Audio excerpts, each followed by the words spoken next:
Hello YouTube. How are you doing? I hope you're doing well. I hope all is well. I've been bumming today. I went in the hot tub yesterday and I think I got myself sick. And since I have the whole freaking COVID things going out, I missed Steven's funeral because, well, I just didn't want to put anyone at risk in case I did get myself sick of something, but it is what it is, so I can't backpedal on that. It just life is gonna be the way life's gonna be. I got a new camera, so I'm probably gonna upload a video with it, and I gotta do a review so I get my free rebate. It's the Amcrest 1080p webcam, and I mean it's not expensive. It was only like $40, so. But it's supposed to have a really good mic and it's supposed to have a really good picture. So maybe today, maybe tomorrow.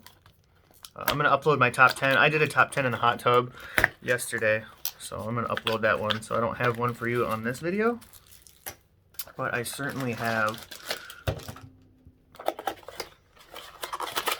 something I want to show you. I like to read. I've been a reader and a writer my entire life. I have written a numerous amount of books. I think 36 the last time I counted. Where are they? I don't know. I moved out.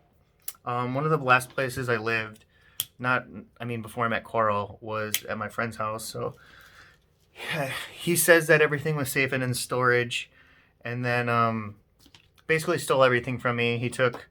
The only one thing I actually cared about in this world was one of my rugs, and it was a Halo blue rug. The color blue. It was not a Halo rug, but it was a wool rug, and it was like almost $1,000, and that was like, I don't know, 15, 20 years ago. So $1,000 was actually a lot of money back then. So all of my books that are out there, I actually keep my eyes open for people like taking my ideas and stuff, but the current one that I'm writing right now is actually a movie. It's not a book. But I have picked up two really cool books. I study theology and I study lots of different kinds of religions. I was great. When I was born and I was baptized Catholic and I was confirmed Lutheran, so like I went through a lot of religious like backgrounds. So like I have studied not just Christianity, but I study all sorts of different things. I'm really getting into alchemy and mysticism. I have not ever done any spell. I am not going to plan on doing any practical magic, but I am entirely enveloped in the kind of stuff that people will write, like the Hermetic principles. And if you want to ask me what my religious standpoint is, I'm a Hermeticist. I believe in the Kabbalion, and that's the one thing that I look to when I need an answer. So that is that, and then I also have, look at the size of this guy. This is the Golden Dawn. So this is like the seventh edition, and it's basically original account of teachings, of rites, ceremonies of the Hermetic order. So you know how long it will take me to read this? I will rip through this. And I'll probably be on my second or third pass on it after I read it the first time, because I slow myself down and actually take notes and I write in the books. Those are two books that if you are interested in learning how to modify or make your religion stronger or better, I wouldn't say go out and start practicing magic or looking up magic or anything like that. Not magic as in MIJIC or MIGIC. It's MIGICK, which is a completely different kind of magic. Magic is very, very dangerous, and I wouldn't tell anyone to do magic, because for a number of reasons. If you do not know what you are doing, and if you do something improperly, you can be doing a whole world of pain to yourself. And those people that understand what alchemy is, you cannot get one without, you can't take something without the other. You have to sacrifice something in order to get something out of your magic. So if you want to do something simple like a money spell, or you want to do something that's uh, like you're trying to gain something in your life, you're going to have to sacrifice something in your life. And that doesn't necessarily mean like blood magic, or it doesn't mean lesser magic, but alchemy and the Golden Dawn is a higher magic. And a lot of people don't understand this because they don't have the right version of the Bible. But Jesus was a magician, and a lot of people, you guys can argue and be mad at me for saying the things that I'm saying, but I read a lot more than any other person. I'm not saying I read more than, I'm like read more than I want to say the average individual that reads. I read all day long, all night long, and a lot of the things that I've understood is, and I try to get people when I talk to them, like, oh, you're a Christian, or I ask them about, their religious standpoints. I try to actually engage and figure out why they do that. Oh, they're like, there's so many good lessons. I was like, lessons like what? Like, oh, the Bible. You read the Bible? I'm like, yeah, I read the Bible so many times, I cannot even tell you. Okay, so. And it's one book that teaches sacrifice, and you can get the same lesson out of Peter Pan. Like Peter Pan, his whole okay, think about it. His name is Pan, right? So like he's the god of everything. So if you think about him wanting to be, he wants to be something. He doesn't ever want to grow up. So he like sacrificed his maturity to stay the king of the Lost Boys and to stay a kid. And the whole reason that hits me so hard is because like Peter Pan is he's a guy that since he's a child, he is nothing but potential. That's all he has, but it's super super low resolution potential. So like as you grow up, you have to realize time. And think about it, like Captain Hook is like the bad guy, right? He's the bad guy in Peter Pan, and he's constantly being chased by the dragon or the crocodile with the clock, and the clock is always after you. And whether you want to know or believe it, like the clock will eventually get a taste for you and eat you and just devour you. And the whole idea of Peter Pan, I mean, a lot of people don't look at movies the way I look at movies. So I can pull lessons, entire life lessons. And Peter Pan teaches sacrifice better than the Bible. And I'm sorry, but the Bible, you have to read a lot of it to be like, one of the first stories is like Abraham. He's got to kill his son in order to, I mean, it's a dark, dark book, and don't get me wrong, Disney has just as many dark stories. And maybe I should do a bunch of lessons that you could learn from Disney movies that actually like can preach to you as a person and make you a better person.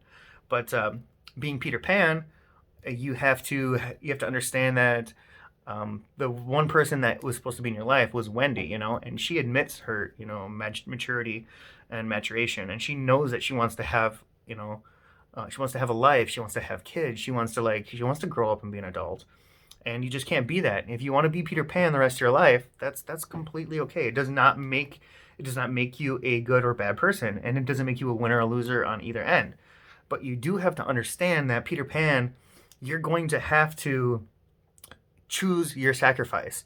So if you get to decide on what you want to sacrifice, if you want to sacrifice being an adult, and you want to stay a kid, people aren't going to like you. They're going to like you maybe in your teens, and then they're going to like you in your 20s, but as soon as you get in your 30s, and I understand this. I understand this more than anyone because I'm not saying I have never grown up. One of the reasons I am the way I am is because I knew everything as a kid. I knew everything growing up. Like some people don't understand that the older you get, you're actually unlearning the things that you already know. I hold on to everything that I know, and I cannot unwire myself to be somebody else that I'm not. So that's just one of the things. These books are going to teach me a little bit how to probably grow up some, and I want to be more of a.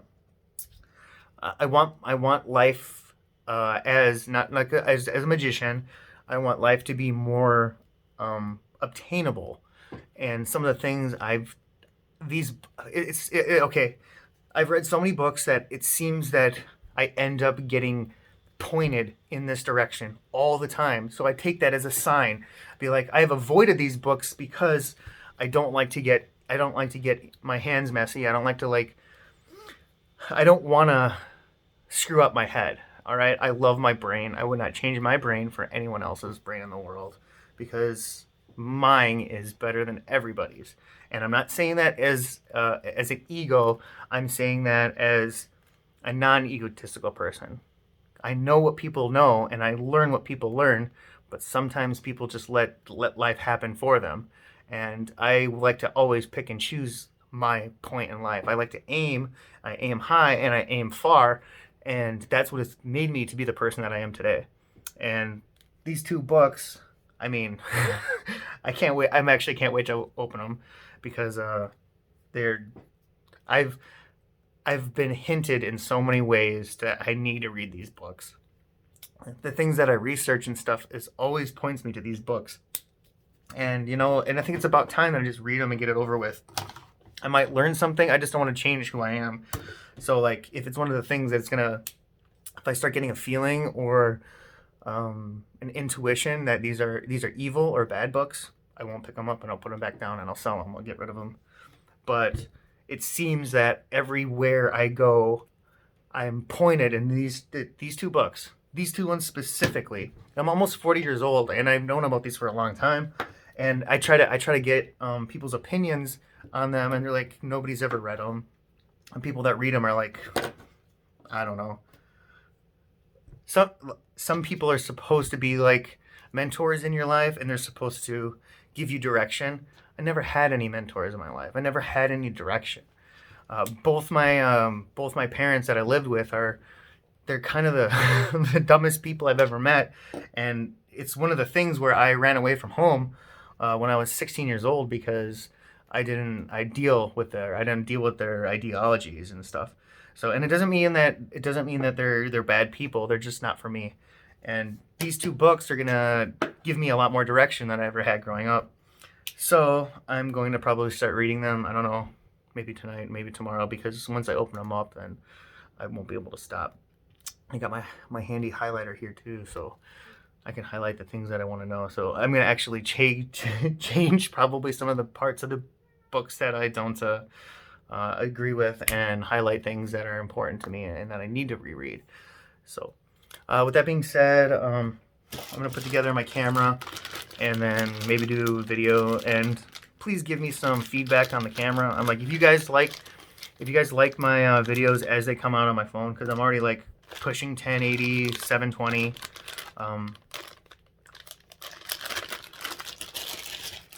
Then I guess I'll just keep on using my phone, but maybe I was hoping for a better mic on these, so we'll see what happens. Amcrest, we'll see, and I'll do my review, and part of my review is going to be I need to know what you guys think of it too, so I'll probably put it in the description, or I'll probably call the video, I'm like, this is my Amcrest video, and maybe I'll do like an entire week of them and say, kind of the big problem I have with YouTube is they don't allow me to get the resolution that I want out of my videos because one, I'm not monetized, and that's one of the reasons I want like 1,000 subscribers, so I can be monetized and I can put out as much data. I can't do hour-long videos. I would love to do hour-long videos or plus, and then people are like, oh, you should put it on your Facebook. No, I'm not a Facebooker. I don't want to be I'm a troll on Facebook, so like as a YouTuber, I really want to be able to give you guys more content and a lot more, because I mean, even I got a 14-minute video going on right now. It's going to take astronomically a long time for it to upload, and I probably won't even get to, I want 4 or 5 gigs out of it, but it's not going to give me that because I'm going to have to drop down the resolution. So like, what is the point if you can't put out the quality of videos that you want to put out? It's like, what's the point in doing them? So that's also what I want to hear from you guys. If you guys want me to change something about them, it's not just the camera and the data that goes into it. Those are some things that I have learned along the way as being a YouTuber, that, the things that I have not even wanted to, I haven't used my green screen. I have so much equipment here that I wanted to do, and then I didn't even know that I couldn't even do those. I just got to wait. And, YouTube it's a marathon, it's not a race. So we're just gonna upload this one at 15 minutes, and then I'm gonna put this camera together and then do another one. So you guys take care and be nice to each other and give your pets fresh water. Peace.